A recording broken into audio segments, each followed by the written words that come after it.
हे दोस्तों, कैसे हैं आप। हम फिर आ गए आपके लिए जबरदस्त और धमाकेदार एक फाइनेंशियल आइडिया के साथ आपके अपने ही चैनल अर्न विद एके के साथ। दोस्तों, आज हम जिस टेक्नोलॉजी के बारे में बात कर रहे हैं उसका नाम है बिटकॉइन।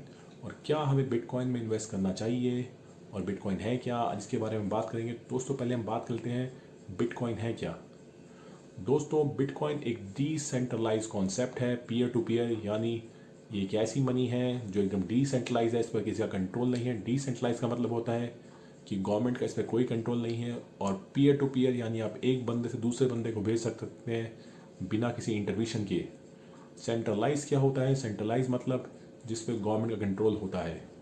जैसे आपका आईएनआर हो गया, डॉलर हो गया, इसको खर्च करने से पहले आपको गवर्नमेंट को जवाब देना पड़ेगा, आपकी गवर्नमेंट की जवाबदेही होगी या आपने पैसा क्यों खर्च किया। तो दोस्तों, एक डिसेंट्रलाइज कॉन्सेप्ट है।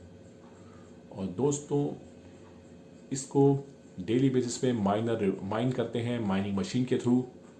ये आप देख सकते हैं, जैसे ये डिफरेंट डिफरेंट मशीन्स हैं, माइनिंग मशीन के थ्रू माइनर इसको माइन करते हैं और इसको माइन करने इनको रिवॉर्ड मिलता है। और यही नहीं दोस्तों, ये ब्लॉकचेन टेक्नोलॉजी पर चलती है। ब्लॉकचेन टेक्नोलॉजी क्या होती है? ब्लॉकचेन टेक्नोलॉजी भी इस तरह से, जैसे आप समझ सकते हैं, जैसे सैमसंग को चलाने के लिए एंड्रॉयड की टेक्नोलॉजी चाहिए और उसी तरह से चलाने के लिए माइक्रोसॉफ्ट की टेक्नोलॉजी होती है। इन दोनों टेक्नोलॉजी पर एक काम क्रिएट करते हैं, इनकी सारी एप्लीकेशन वर्क करती हैं। लेकिन एंड्रॉयड और माइक्रोसॉफ्ट ये एक सेंट्रलाइज टेक्नोलॉजी है, लेकिन बिटकॉइन एक डिसेंट्रलाइज टेक्नोलॉजी है। आप इसको कहीं भी यूज़ कर सकते हैं बिना किसी प्रॉब्लम के। तो बात होगी दोस्तों बिटकॉइन की कि बिटकॉइन है क्या।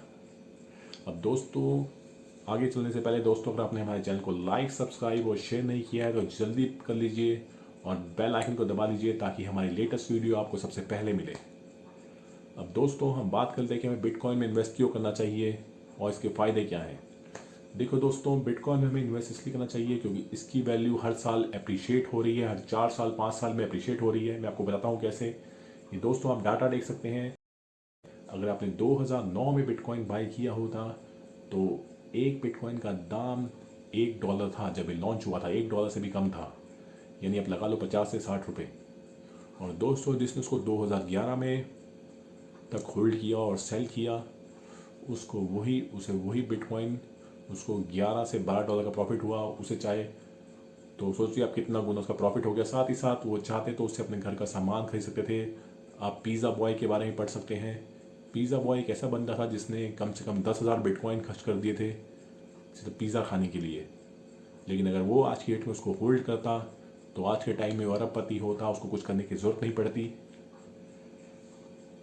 तो वो समय 2011 में उसका दाम 11 से $12 था। और अगर वही जो बंदा 2011 में उसको होल्ड किया, अगर वो उसको 2016 तक होल्ड करता तो उसी एक बिटकॉइन का दाम इंडियन करेंसी में 17 से 18 लाख रुपए था।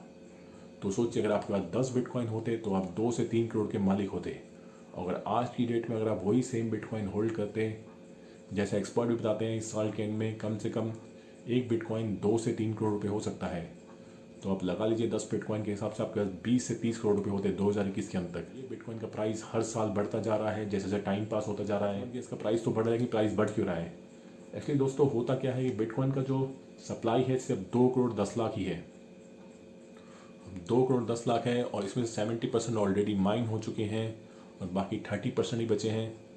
जो 30% है वो भी कुछ पहले 20 से 30 साल में माइन हो जाएंगे। तो इसलिए इसकी सप्लाई कम है और डिमांड ज़्यादा है, जिसका प्राइस बढ़ता है। अब मैं आपको एक एग्जांपल के थ्रू बताता हूँ इसकी सप्लाई और डिमांड का क्या खेल है, कैसे इसका प्राइस इतना बढ़ रहा है।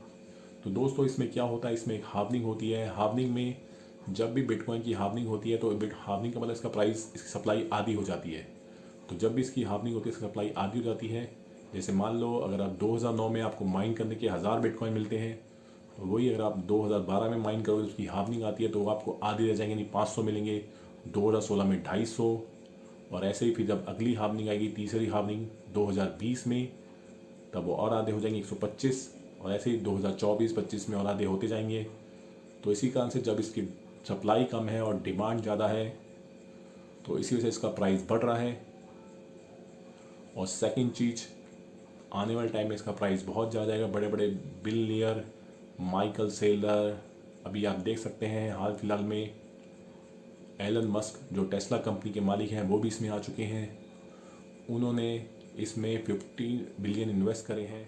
तो आप सोच सकते हैं इतना बड़ा जब आदमी इन्वेस्ट करे, कुछ सोच समझ के इन्वेस्ट किया होगा उसने।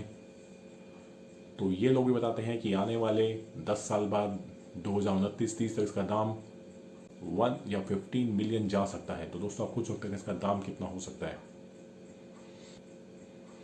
और दोस्तों यही नहीं, अगर बिटकॉइन आप होल्ड करते हैं इसके फ़ायदे क्या हैं। जैसे मान लो आप किसी को भेजना है तो एक पीयर टू पीयर कॉन्सेप्ट है। आप किसी को कहीं से एक कंट्री से दूसरी कंट्री भेज सकते हैं। आपकी किसी की कोई जवाबदेही नहीं है, वहाँ जाके उस कंट्री में अपना पैसा कन्वर्ट कर सकते हैं और वहाँ पे जाके आराम से रह सकते हैं। आपके पास बहुत सारे बिटकॉइन हैं।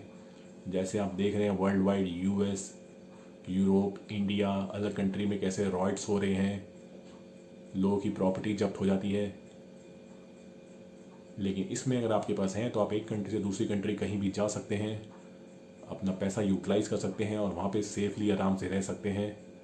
आपकी कोई जवाबदेही नहीं है, उसको बस अपनी पॉकेट में डाला और एक कंट्री से दूसरी कंट्री में चले गए और वहाँ जाके कैश आउट कर लिया और वहाँ पे प्रॉपर्टी, गाड़ी, बंगला, गाड़ी सब ले सकते हैं। तो इसलिए दोस्तों ये कम्प्लीटली डिसेंट्रलाइज कॉन्सेप्ट है, इस पर किसी का कंट्रोल नहीं है। और आने वाले टाइम में गोल्ड की मार्केट कैप कोई पछाड़ देगा और इससे आप ग्रॉसरीज, घर का राशन, पानी सब कुछ ले सकते हैं, कोई दिक्कत नहीं है। ये दोस्तों मेरी एडवाइस है बिटकॉइन के बारे में। आपको कैसे लगी इसी एडवाइस आप कमेंट में ज़रूर बताएं। और दोस्तों इन्वेस्टमेंट करने से पहले अपनी खुद की भी रिसर्च कर लें। तब तक के लिए मिलते हैं दोस्तों अगली वीडियो में। तब तक के लिए good bye, take care and love you all. और दोस्तों घंटी वाले बेल को दबाना मत भूलिएगा ताकि हमारी लेटेस्ट वीडियो सबसे पहले मिले और अपने दोस्तों के साथ इसको शेयर करिए। थैंक यू दोस्तों, बाय बाय।